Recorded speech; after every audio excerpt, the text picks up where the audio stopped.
I love that story. Absolutely. So what's your number one tip for innovation leaders?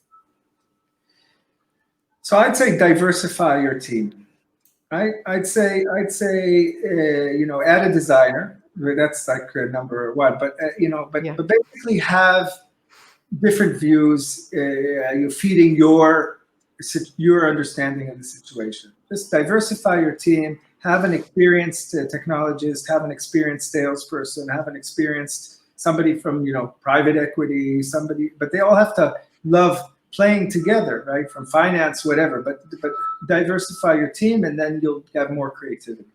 Yeah, I think it's not only diversifying the team, is making sure they talk the same language and they know how to collaborate and co-create together. Because someone from finance, he says like, I'm taking care of the finance. That's my part. I'm not sure I need to work with a designer, to get my ideas. If you want to ask me, that's fine. But do they know how to do a game with all of these players together?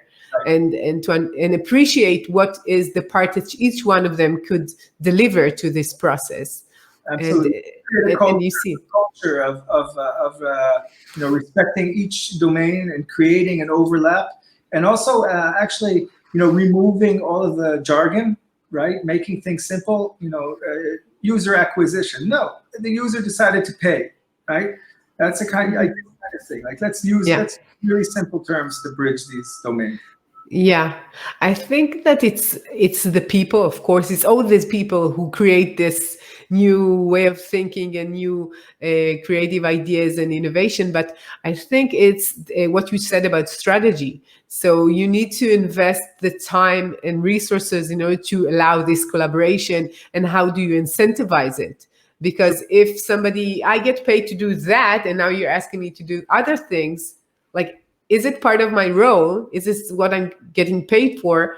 And you see, even from the CEO level, the board is asking him about the next quarter, and that's it. In the next quarter, we need to get results. He doesn't ask him about like 2 or 3 years from now, will we have our next product even?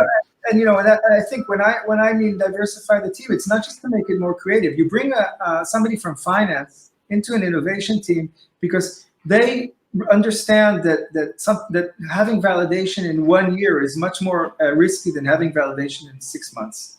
And they understand that spending $300,000 on a project is much more expensive than doing 6 early validations of $50,000 each. And I think this kind of you can't bring in people and then make them all like ideation people.